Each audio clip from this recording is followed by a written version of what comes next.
Selamat pagi semuanya.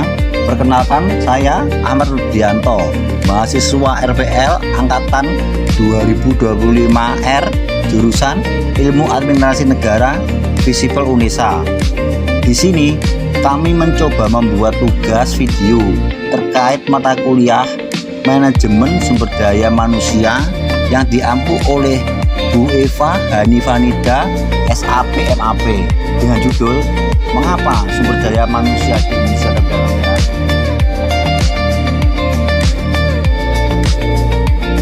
Tidak jarang kita dengar atau bahkan merasa kalau sumber daya manusia Indonesia itu dalam tanda kutip rendahan. Apalagi kalau kita bandingkan dengan negara lain, sepertinya terlihat lebih maju dari negara kita. Namun sebenarnya negara kita tidak terlalu ketinggalan dengan negara lain. Di antara negara-negara tetangga kita di Asia Tenggara, produktivitas pekerja Indonesia menduduki ranking ke-5, yang artinya dalam waktu yang sama pekerja di negara ranking tertinggi seperti Singapura bisa menghasilkan uang 5 kali lebih banyak. Menurut peneliti yang sama, ini dipengaruhi sama kualitas SDM, dan tahun ini Indonesia menduduki peringkat ke-6. Selain itu, sebenarnya bisa jadi salah satu faktor yang mempengaruhi kualitas pekerja Indonesia dimulai dari eranya Presiden Soekarno. Waktu itu, sang proklamator mengirim banyak mahasiswa ke luar negeri biar mereka bisa belajar dan kembali ke negeri agar bisa memajukan Indonesia. Namun karena situasi politik yang memanas, sederhananya agar orang mau belajar dan terus belajar biar kemampuannya akan terus berkembang dan meningkat. Produktivitas kerja di negara Singapura contohnya justru semakin meningkat. Selain pendidikan, di bidang kesehatan juga harus terjamin, dikarenakan kalau kita sakit otomatis produktivitas juga akan menurun.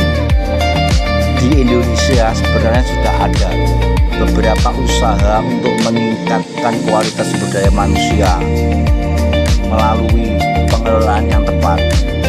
Pengelola sumber daya manusia ibarat mesin pesawat. Kalau mesinnya lancar, pilot bisa dengan mudah membawa pesawat ke tempat tujuan dan perusahaan bisa berinvestasi di pengembangan sumber daya manusianya dengan cara memberi pelatihan teknis sampai menyediakan program kesehatan. Mungkin kita sering mendengar dua kata ini, bonus demografi. Sejak tahun 2015, jumlah penduduk Indonesia yang berusia produktif sangat tinggi dan jadi peluang besar untuk meningkatkan ekonomi dan memajukan negara. Namun sebenarnya hal ini juga bisa jadi bencana karena sumber daya manusianya justru kurang terdidik. Di sini pentingnya kita semua untuk terus belajar tanpa melihat usia, dan pemerintah juga harus memberi dampaknya pada pemanfaatan yang dirasakan oleh warga negara. Dalam hal ini seperti peningkatan daya saing, mendukung pembangunan nasional, dan kemandirian. Untuk menggapai itu ada beberapa hal yang harus dilakukan, di antaranya memperbaiki sistem pendidikan, memperkokoh jati diri bangsa hingga adanya peningkatan kemampuan dan kompetensi. Kita dikenal SDM rendah karena tingkah laku warganya sendiri. Walau terlihat begitu sedihnya, memang benar kalau sumber daya manusia kita memang rendah. Untuk pendidikan rata-rata IQ masih terbilang rendah, tak setinggi negara-negara lain. Namun itu memang fakta. Indonesia hanya 6% yang bisa menempuh bangku kuliah. Penduduk Indonesia memiliki rata-rata tinggi badan yang lebih pendek dari negara lain. juga sifat suka orang lain sukses. Masih banyak sifat-sifat orang Indonesia yang acuh tak acuh dengan lingkungan sekitar dan tidak berpengaruh kepada orang lain.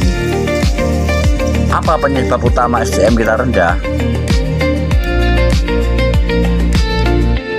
Salah satu faktor penyebab SDM Indonesia rendah adalah kurangnya dorongan support dari faktor kualitas manusia itu sendiri, seperti faktor pendidikan yang memang rendah nyatanya, serta pendidikan yang belum merata.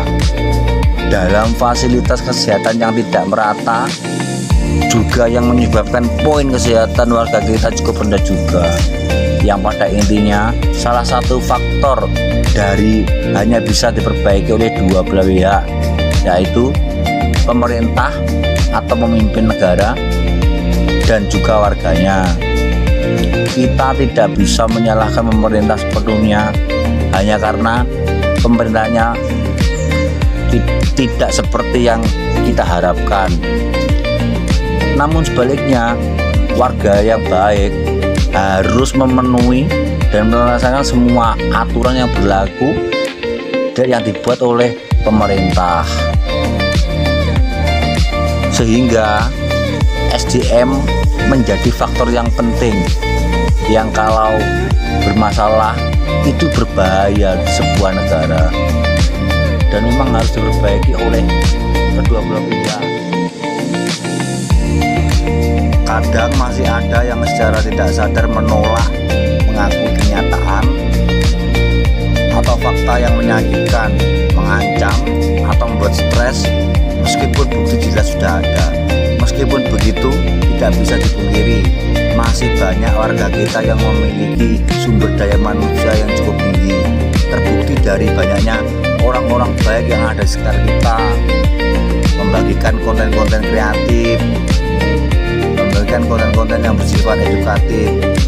Oleh karena itu, kita harus menghargai orang di sekitar kita yang sudah berbuat baik atau hal-hal yang bermanfaat kepada kita. Jangan suka merendahkan dan menghujat atau bahkan menjatuhkan orang lain. Jadi, apakah Anda setuju atau sependapat bahwa sumber daya manusia kita terbilang rendah? Demikian sedikit penjelasan dari kami. Atas perhatian kami ucapkan terima kasih.